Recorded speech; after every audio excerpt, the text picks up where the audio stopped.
Woman Together, Male Bias in Anthropology, Sally Slocum. Little systematic attention has been given in our discipline to an anthropology of knowledge. While some anthropologists have concerned themselves with knowledge in general as seen through the varieties of human cultures, few have examined anthropological knowledge itself.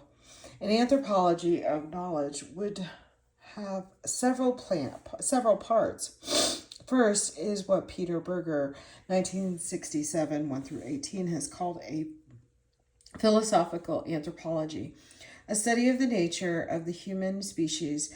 This has always been given a legitimate concern of anthropology, but too often we become so concerned with minute differences that we forget we are studying a single species.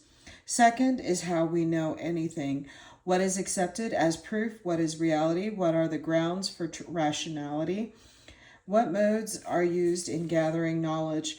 What are the effects of differences in culture and worldview on what we know? Third is a close examination of the questions asked in anthropology, for questions always determine and limit answers. It is the third point, the nature of anthropological questions, to which I wish to speak in this paper. We are human beings studying other human beings, and we cannot have ourselves out of the equation. We choose to ask certain questions and not others. Our choice grows out of the cultural context in which anthropology and anthropologists exist. Anthropology is an academic discipline, has been developed primarily by white Western males during a specific period in history.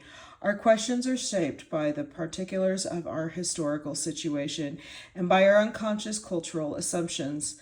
Given the cultural and ethnic backgrounds of the majority of anthropologists, it is not surprising that the discipline has been biased.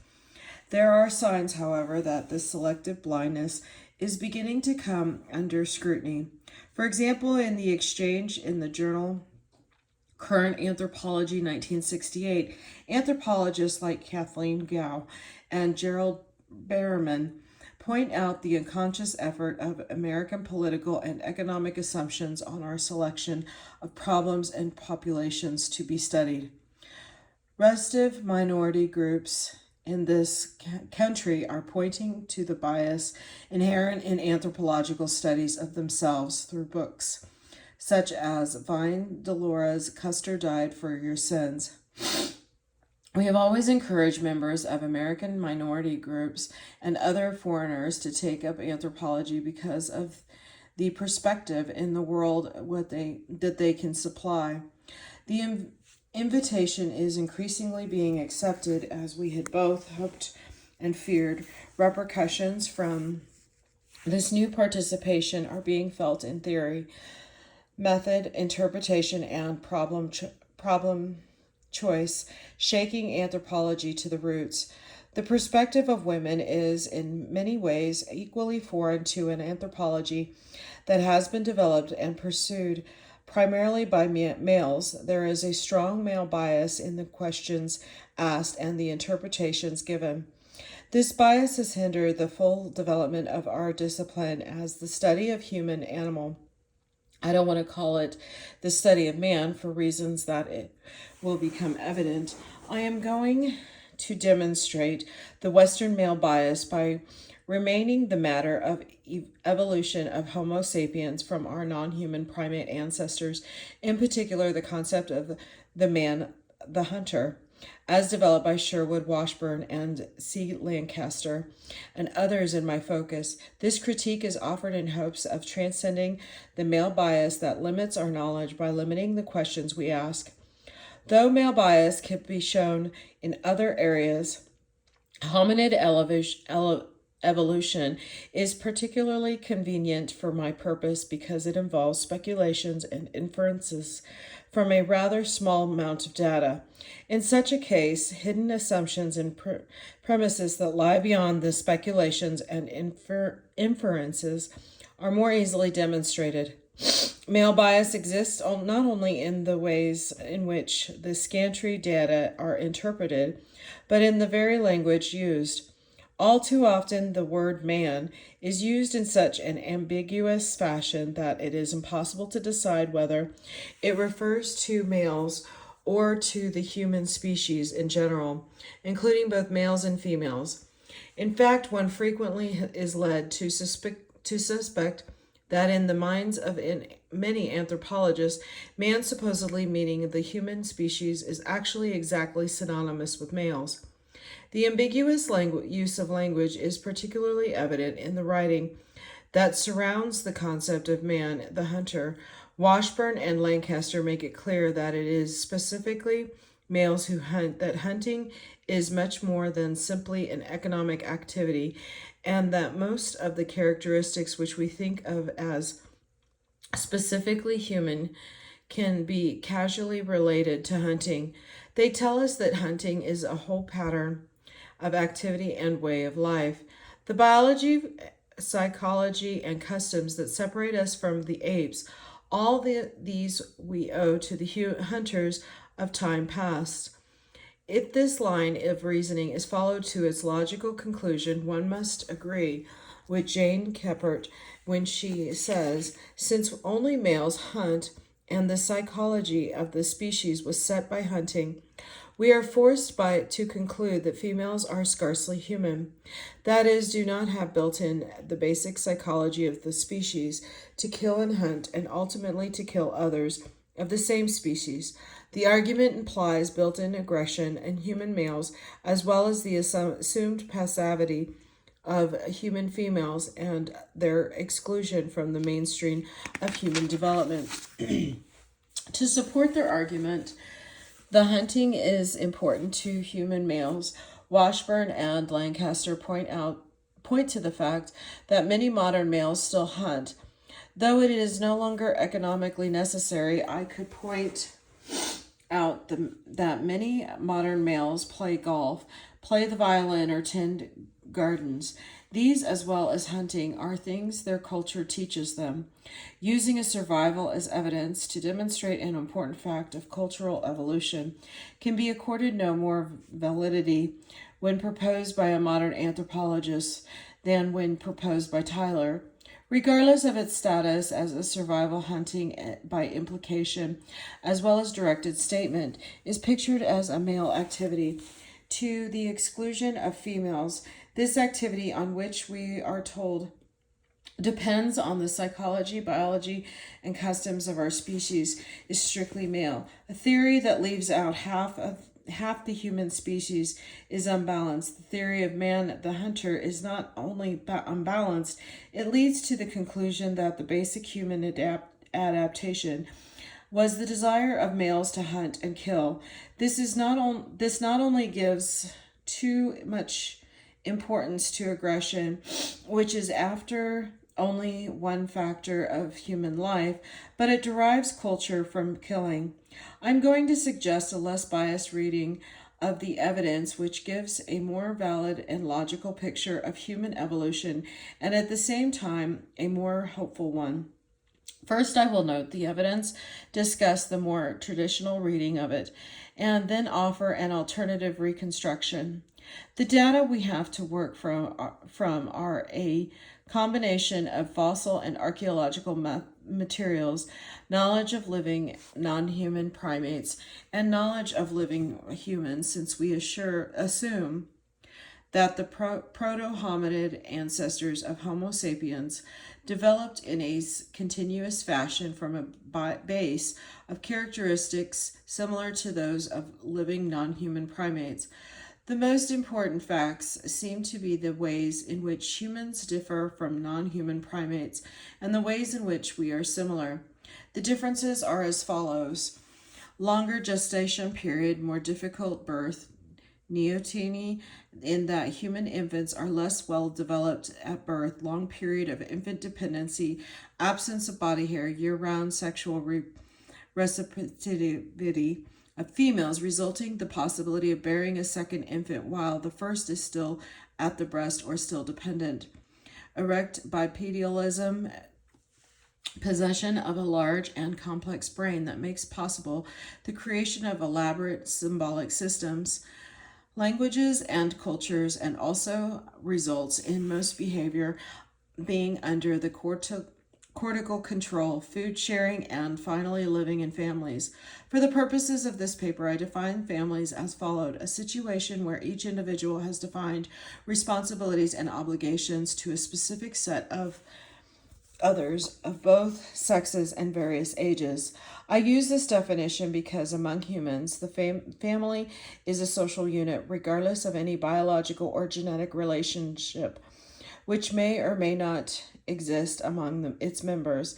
In addition to the many well-known close psychological resemblances we share with non-human primates, the following characteristics living in social groups: close mother-infant bonds, affectional relationship, a large capacity for learning, and a related paucity of innate behaviors, ability to take part in a dominance hierarchies, a rather complex non-symbolic communication system which can handle with considerable subtlety such information as the mood and emotional state of the individual and the attitude and status of each individual toward the other members of the social group.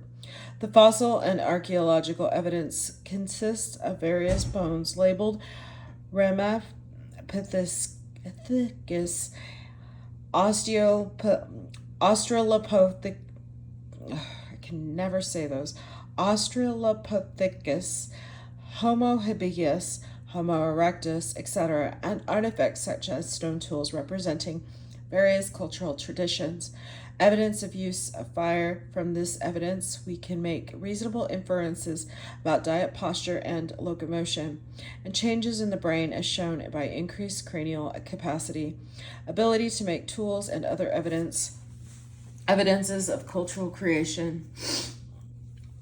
Since we assume that complexity of material culture requires language, we infer that beginnings of languages somewhere between Australopithecus and Homo erectus. Given this data, the speculative reconstruction begins. As I was taught anthropology, the story goes something like this: obscure selection pressures pushed the proto-hominid in the direction of erect bipedalism.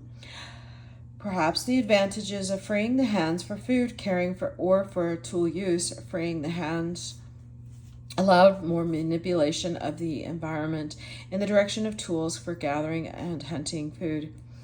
Though the hand-eye-brain feedback process, coordination, efficiency, and skill were increased, the new behavior was adaptive, and selection pressure pushed the proto-hominid further along the same lines of development.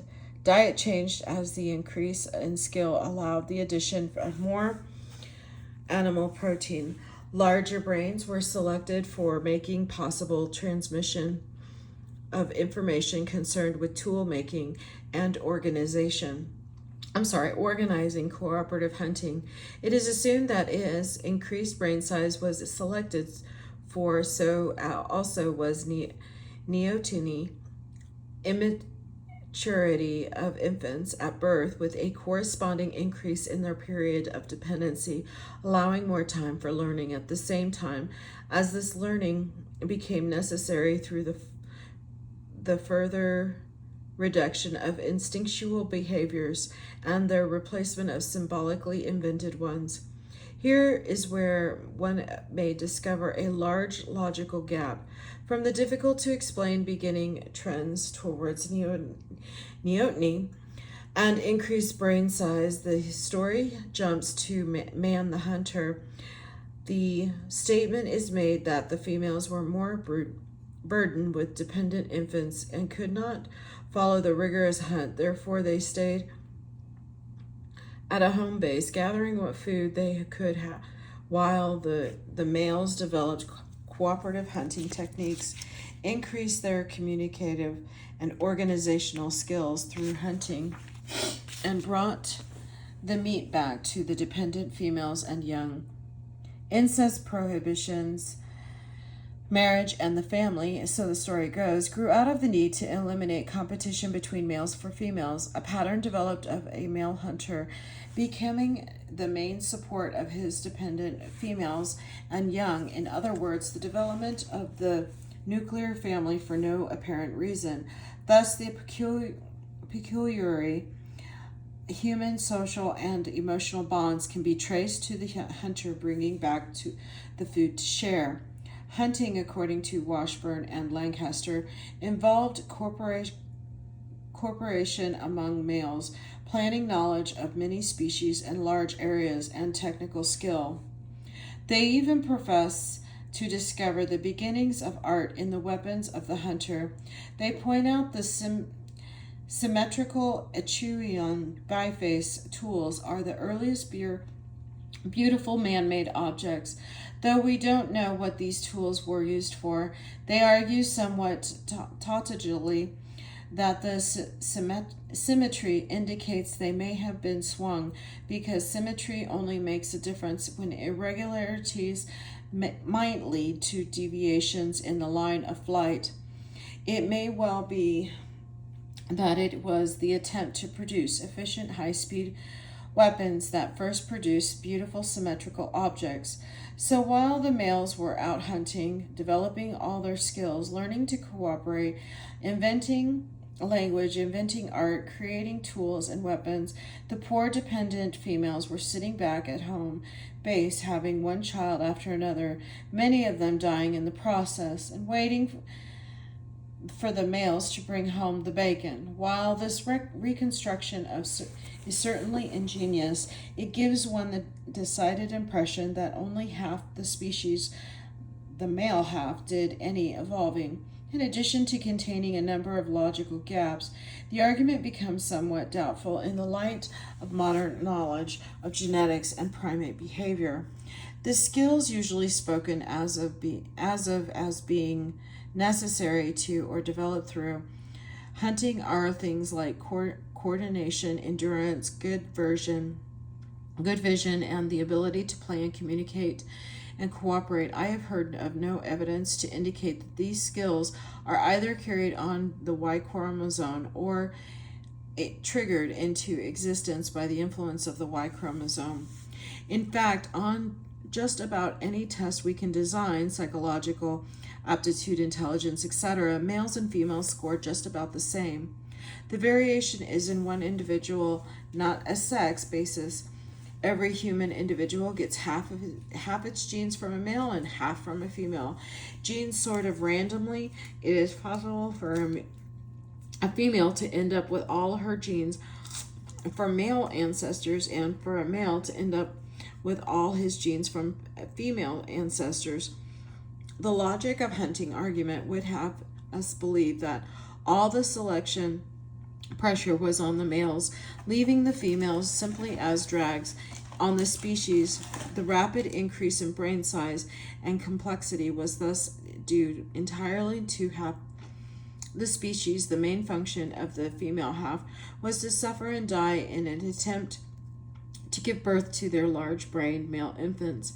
An unbiased reading of the evidence indicates there was a selection pressure on both sexes, and that hunting was not in fact the basic adaptation of the species from which flowed all the traits we think of as specifically human. Hunting does not deserve the primary place it has been given in the reconstruction of human evolution, as I will demonstrate by offering the following alternate version. Picture the primate band.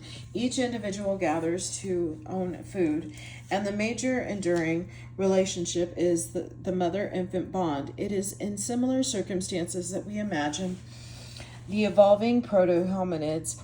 We don't know what started them in the direction of neoteny and increased brain size, but once it began, the trends would prove adaptive to explain the shift from the primate individual gathering to human food sharing. We cannot simply jump to hunting. Hunting cannot explain its own origin. It is much more logical to assume that as the period of infant dependency began, to lengthen, the mothers would begin to increase the scope of their gathering to provide food for their still dependent infants. The already strong primate mother-infant bond would begin to extend over a long time period, increasing the depth and scope of social relationships and giving rise to the first sharing of food. It is an example of male bias to picture these females with young, as totally or even mainly dependent on males for food. Among modern hunter-gatherers, even in the marginal environments where most live, the females can usually gather enough to support themselves and their families. In these groups, gathering provides the major portion of the diet, and there is no reason to assure that this was not also the case in the Pliocene or early Pleistocene. In the modern groups, women and children both gather and hunt small animals, though they usually do not go on the longer hunts, so we can assume a group of evolving proto-hominids gathering and perhaps beginning to hunt small animals, with the mothers gathering quite efficiently, both for themselves and for their offspring.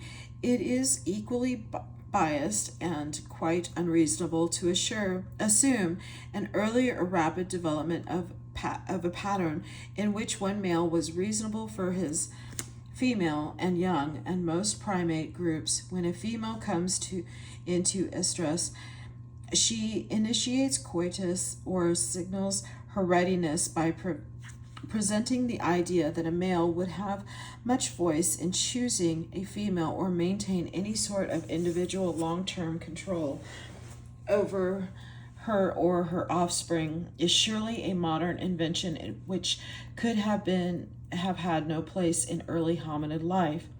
Sexual control over females through rape or through the threat of rape seems to be a modern human invention. Primate females are not raped because they are willing throughout estrus, and primate males appear not to attempt coitus at other times, regardless of psychological ability. In fact, there seems to me, no reason for suggesting the development of male-female adult pair bonding until much later. Long-term monogamy is a fairly rare pattern even among modern humans. I think it is a peculiarly Western male bias to suppose its existence in proto-human society. An argument has been made, and others, Morris 1967, that traces the development of male-female pair bonding to the shift of sexual characteristics to the front of the body. The importance of the face in communication and the development of face-to-face coitus. This argument is insufficient in the first place because of the assumption that face-to-face coitus is the normal, natural, or even the most common position among humans. Historical evidence casts grave doubt on this assumption. It is much more probable that the coitus position was invented after pair bonding had developed for other reasons, rather than adult male-female sexual pairs. A temporary consort type relationship is much more logical in hominid evolution. It is even a more accurate description of a modern human pattern. The most dominant males, chief headman, brave warrior, good hunter, etc., mate with the most dominant females in uterus, young and beautiful, fertile, rich, etc. For varying periods of time, changing sexual partners is frequent and common. We have no way of knowing when females began to be fertile year-round, but this change is not a necessary condition for the development of families. We need not bring any notion of paternity or the development of male-female pairs or any sort of marriage in order to account for either families or food sharing. The lengthening period of infant dependency would have strengthened and deepened the mother-infant bond. The earliest families would have consisted of females and their children, and such groups Over time, the siblings' bond would have increased in importance also. The most universal and presumably oldest form of incest prohibition is between mother and son. There are indications of such avoidance even among modern monkeys. It could develop logically from the mother-children family as the period of infant dependency lengthened and the age of sexual maturity advanced. A mother might no longer be capable of childbearing when her son reached maturity. Another factor which may have operated is the situation found in many primates today where only the most dominant males have access to fertile females. Thus, a young son, even after reaching sexual maturity, would still have to spend time working his way up the male hierarchy before gaining access to females. The length of time it would take him increases the possibility that his mother would no longer be fertile. Food sharing in the family developed from the mother-infant bond. The techniques of hunting large animals were probably much later developments. After the mother-children family pattern was established, when hunting did begin, the adult males brought back food to share. The most likely recipients would be first their mothers and second their siblings. In other words, a hunter would share food not with a wife or sexual partner, but with those who had shared food with him, his mother and siblings. It is frequently suggested or implied that the first tools were, in fact, the weapons of the hunters.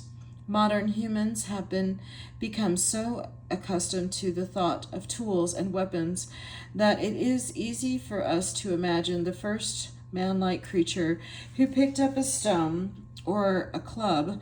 However, since we don't really know what the early stone tools such as hand axes were used for, it is equally probable that they were not weapons at all, but rather aids in gathering. We know that gathering was important long before much animal protein was added to the diet. We continue to be important bones. Sticks and hand axes could be used for digging up tubers or roots, or to pulverize, though vegetable matter, for easier eating. If, however, instead of thinking in terms of tools and weapons, we think in terms of cultural inventions, and a new aspect is presented. I suggest that two of the earliest and most important cultural inventions were containers to hold the products of gathering and some sort of sling or net to carry babies.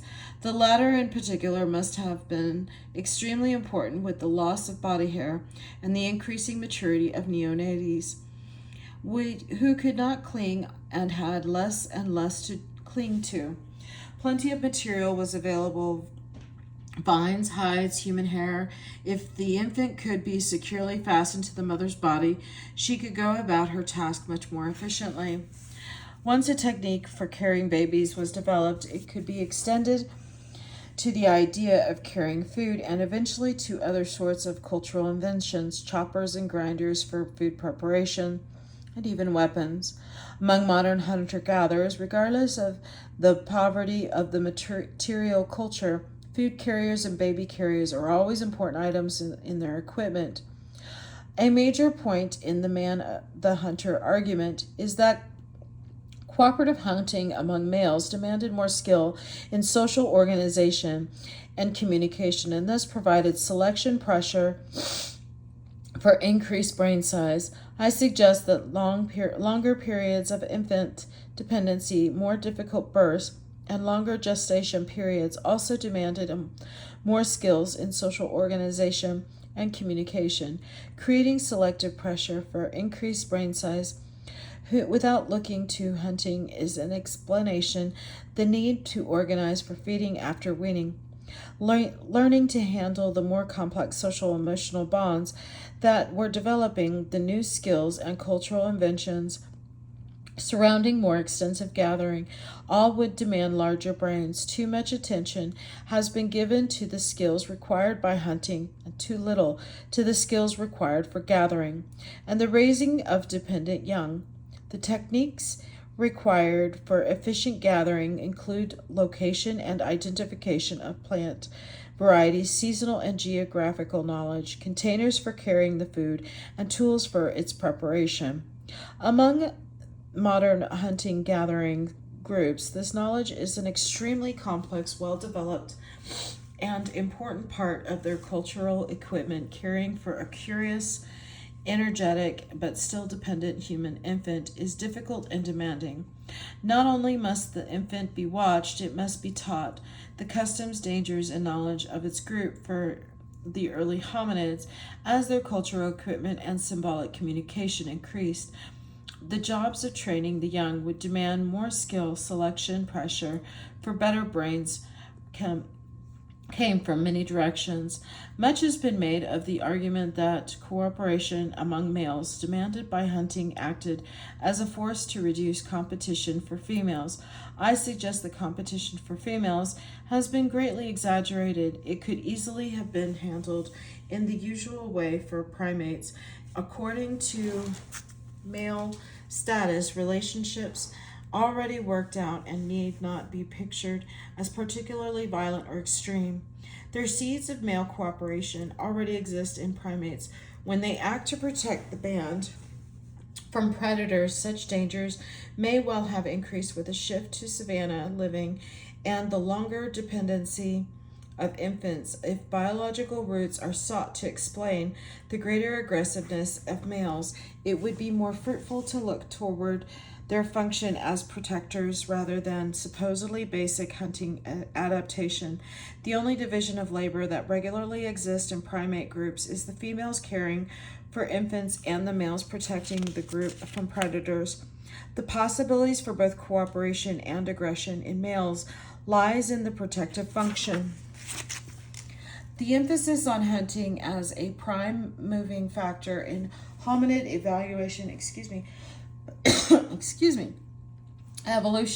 distorts the data. It is simply too big to go from the primate individual gathering pattern to a hominid corporation hunting sharing pattern without some intervening changes. Cooperative hunting of big game animals could only have developed after the trends toward neoteny and increased brain size had begun.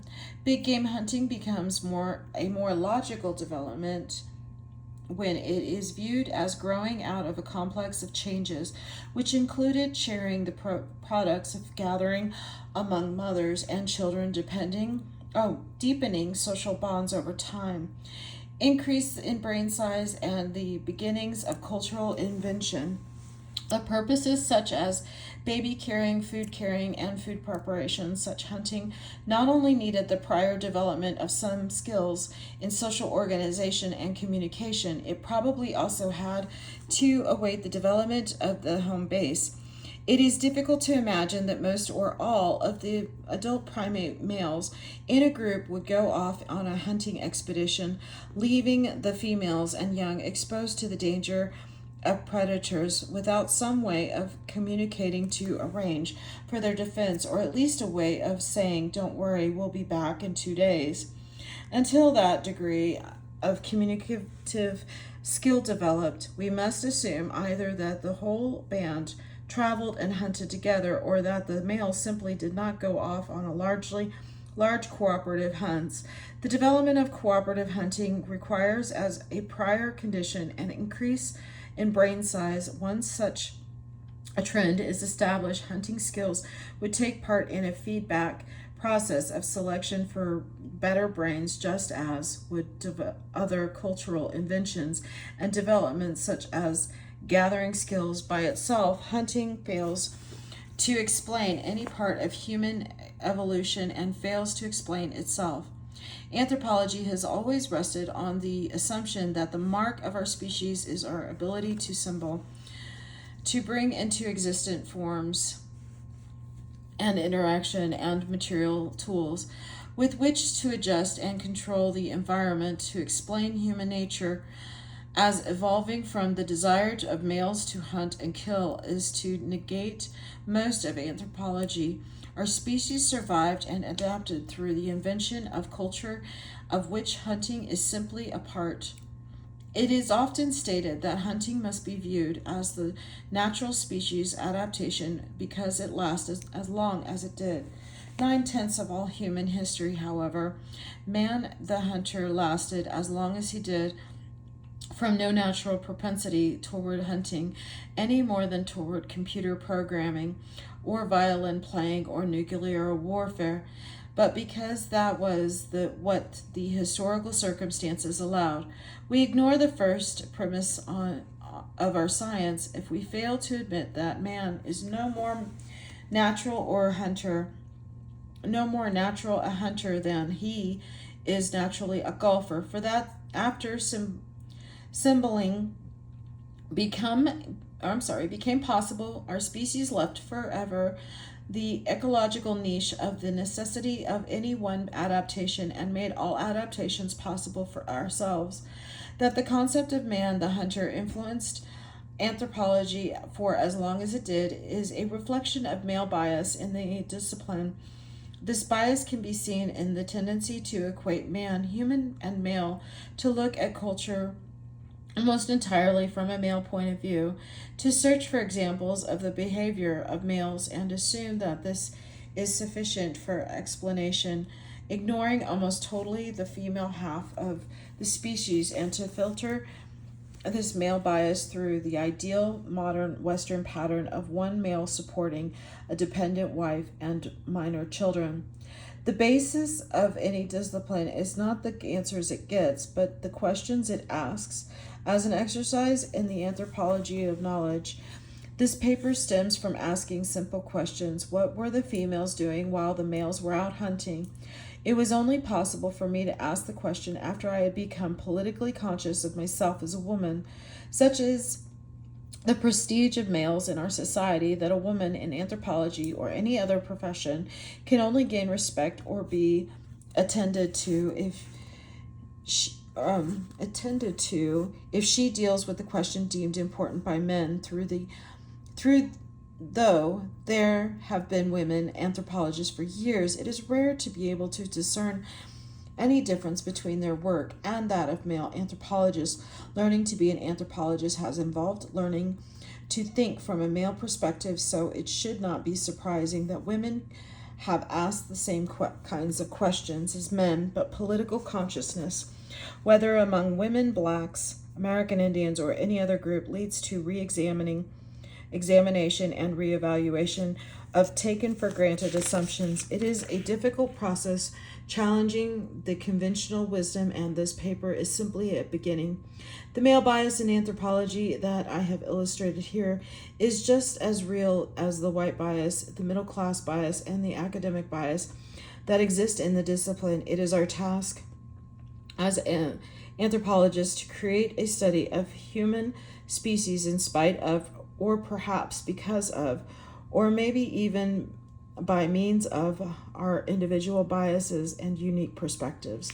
This is the end of this chapter, of chapter 24. Thank you.